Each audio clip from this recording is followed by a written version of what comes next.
We would like to acknowledge the traditional custodians of this beautiful land that I stand upon. We would like to extend our acknowledgement and our deep respect to all elders, past and present, of Aboriginal and Torres Strait Islander descent.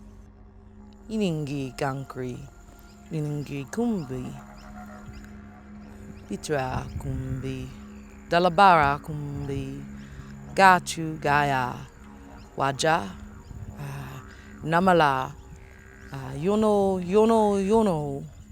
Yalbo, Kumbi, Mekani, Bodo. It is a good day today. This is Iningi country. It is also part of the Dalabara Nation's country. Our neighbours are the Bidjara people, and I acknowledge my Bidjara ancestors as well as my Inangai ancestors.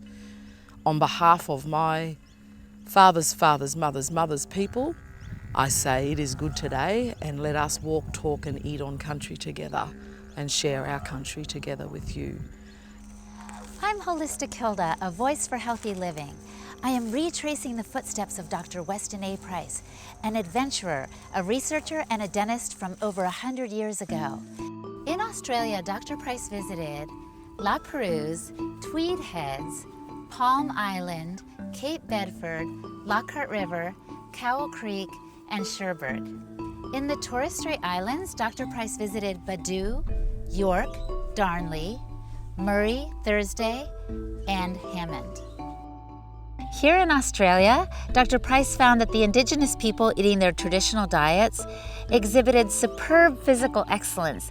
They had splendid proportions of the face, which was wide, and magnificent dental arches. Dr. Price was a doctor of dental surgery. He was convinced that the mouth was the window to the body, and that dental health is indicative of overall health.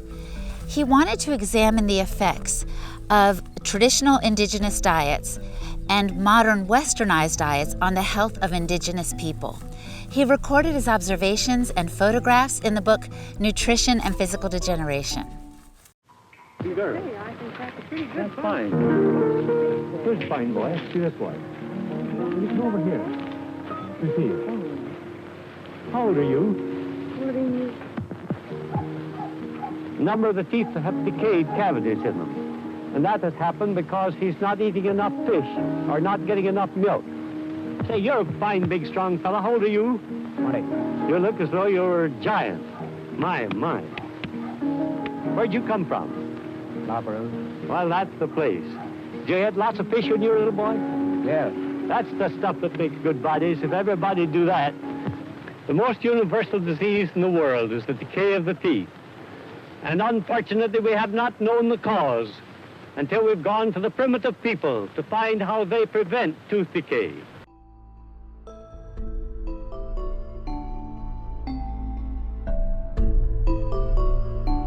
I am in La Perouse, Australia, the very community that Dr. Price visited in 1936. He found the same pattern here that he had observed in other parts of the world among indigenous people untouched by modernity. The people who were eating their traditional diets, the Aboriginal people here, were strong and hardy. The Aboriginal culture is the longest standing culture on the face of the planet. Scientists estimate that they've been here 60,000, if not 70,000 years. All this time, they were living healthily according to their traditional lifestyle. When the Europeans came to this very bay and started to colonize, it changed everything.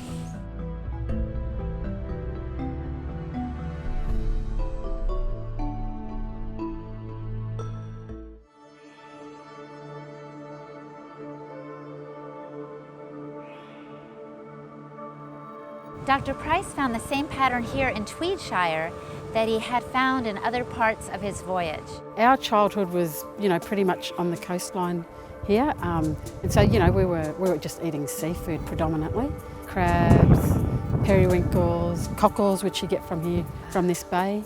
Some of the fish that we bought there, like if it was mullet season, you catch, as much as you can, and you share that. Bring it across the river. My nan and a lot of those old ladies used to row across the river. So they used to barter, and that was our currency. Food was the currency. So you would bring, you know, fish. You might get some oysters in return, or some other food. Yeah. And what time of day would they be fishing? Oh, they could be fishing all different hours. Early hours of the morning, late hours of the night. It could be like 3 a.m. I remember being woken up as a child, and my uncles and my grandmother were getting ready to go up and fish at the Fingal Headland. We used to dive for cockles and things like that. So we could go. There'd be about 15 kids from the peninsula, and we'd go down to a little bay area to go swimming. But we're also going down there to get a feed of cockles. You said you would just go with a box of matches. And get the cockles. Get the boys would start the fire, chuck the cockles on the fire, cook them up, and just eat them, and then we'd go back to swimming again. And we'd be down there for hours and hours. Oh. Yeah. How has your diet changed since you were a child? Dramatically. I find myself addicted to dessert, so sugary foods and things like that. It all feeds into that story of being separated from that nutritious stuff straight from the land. For me, I know my health's definitely been affected by the change, and one thing that we are trying to do is capture the knowledge from our old fellas, because there was a time when it wasn't safe to be an Aboriginal person in this country, and it definitely wasn't safe to share stories or share cultural information. What we're trying to do is we're trying to let our elders know it's time. We've got to extract that information and carry it through to the current generation. So our role is to what we've been taught, and those values and principles and community protocols and cultural protocols are carried through to the next generation. There's a lot of hard work that actually has to go into a lot of the processing. And that knowledge, is handed down over many thousands of years. Living in a Western world now, we're so used to having all of that processing done before we even purchase the foods. A lot of our native species are still being protected and still utilised by community. These ferns here, which are called bracken ferns, they actually have a tuber underneath. Aboriginal people would pound them down and actually make a flour to make a flatbread. So we've got native gingers, we've got a lot of different yam and starch-based foods. The native bees actually play a very important role. It takes a long time for them to make their honey compared to European bees. And a lot of these plants are medicinal plants as well, so they're not just there for sustenance, but they also have a healing property as well. In a very short period of time, Western culture has actually impacted greatly on all of that environment. So to rediscover and look back about, and what are these plants, and how eating that sort of food is a different way of life. It opens up a lot of different possibilities.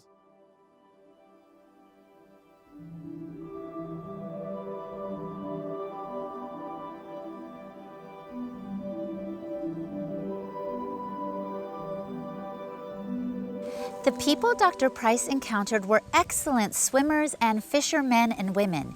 He observed that they had a spear with multiple prongs on it, that when they would plunge it into the water, would come up with numerous fish. Dr. Price got curious about the health of the people around the world, and he was seeing all these children come to him who had crowded teeth or cavities, behavior problems and health concerns. And he was wondering, why are these children so sick? Why are they having so many problems in their teeth? So he decided to take off and do a worldwide tour to find the healthiest people on earth. He met people all over the world who had different diets, but they were very healthy. In Switzerland, it was a diet full of dairy, milk, and cheese, butter.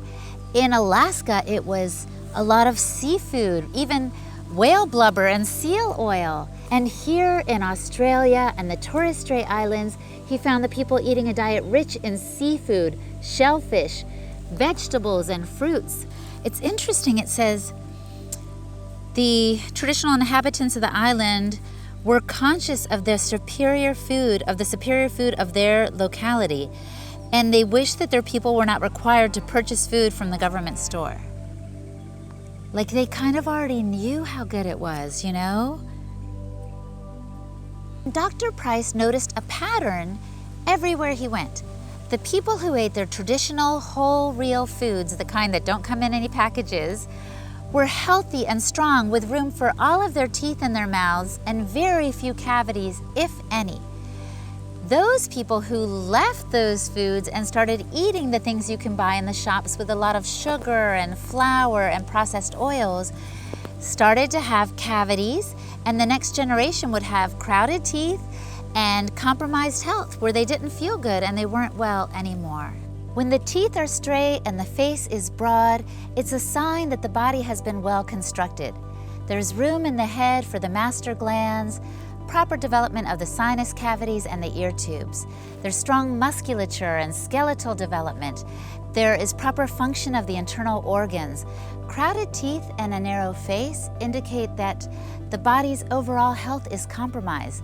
There's not enough room in the head for the important glands, such as the pituitary, the pineal, and the hypothalamus. And the hypothalamus's role is to regulate impulse control. Not only that, but the nasal passages are narrowed, which leads to a susceptibility and infections. The ear tubes are narrow, which is also problematic. There's less surface area in the lungs and less cells in the kidneys. In addition to physical problems caused by poor diet, mental and emotional problems also appear. We have receptors in our brain for feel-good chemicals that cannot function without the nutrients that come from animal products, seafood, and organ meats.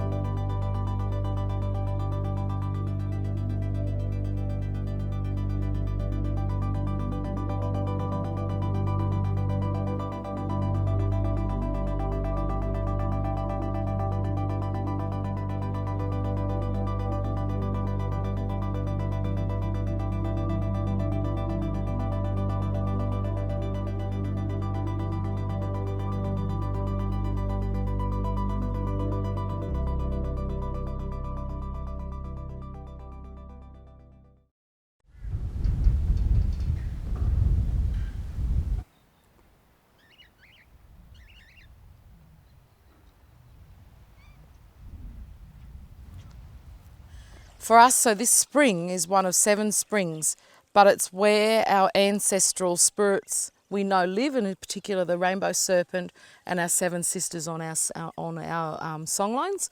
And so in order to let the old people know, as we say, to let them know, we like to just bless ourselves with the water so that our odour and our smell comes back into the water. They can smell you. They know who you are. You're not a strange foreign smell that's walking across their country.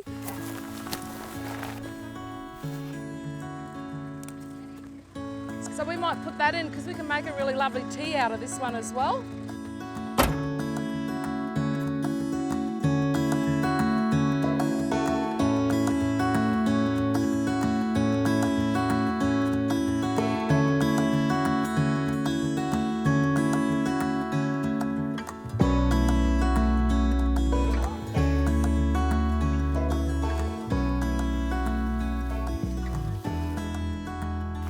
Taught like going out to the bush, finding things is your senses.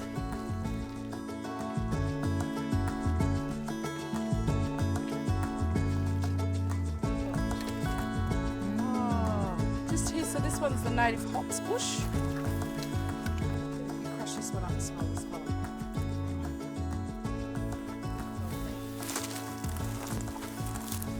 So this was used for babies' teething. Really? Yeah. What is it? It's a fungi. Oh. Yeah, so it was used for babies' teething.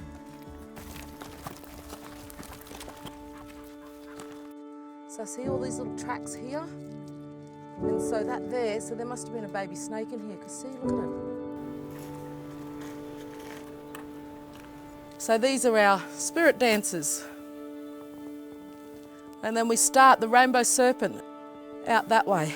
And then right here, M, here it is, the eagle in flight. Got falling stars, emu, black wallaroo. Once you get up close, you'll see them all. And of course, all the other stars that were around, the water holes, This country is not only my conception country, where I was conceived, but I was born and reared here.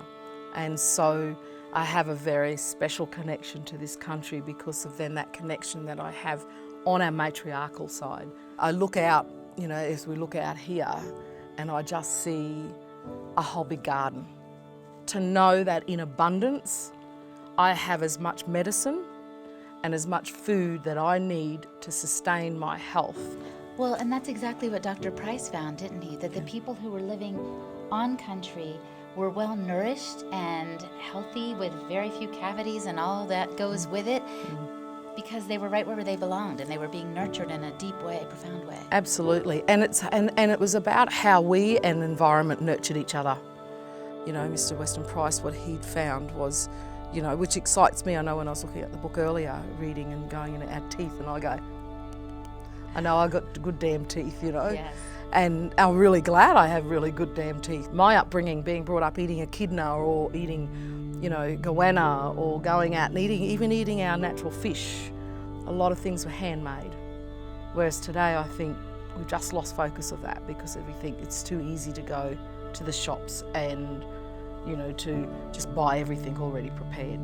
So we still had breads, but our breads were our Australian native seeds, that were, or the wattle seeds or whichever, or the cassia that was ground, but it wasn't something that we see as, oh, it should be this thing that rises up massive and big with this big fluffy thing. So the burn off, so it was the green fresh pick, so if they came through, but it was about also how we brought back in and allowed the continuation of particular plant species, grasses, those sorts of things. But it also burnt the animal feces. The animal feces are what bring the flies. So then when we think of glaucoma, that Indigenous communities are suffering from really badly, and in particular in our remote Aboriginal communities, the glaucoma comes in because they're saying they're not washing their hands, they're not because it's the flies. Well, if we look at the big picture of it all, from the burn off to getting rid of the feces, got rid of the flies, it stops and slows, you know, so there's a whole lot of things. So my life expectancy is 20 years less than yours. So that speaks volumes. And I think also it's that reconnection back to ancestor, back to spirit, back to really understanding how we survived. But I think it completes you as a human being. I think it's important for everybody, no matter what culture you come from, is to go back and reconnect with your ancestral country. I can't explain it, but it's something that just completes you. It just completes you. Yeah.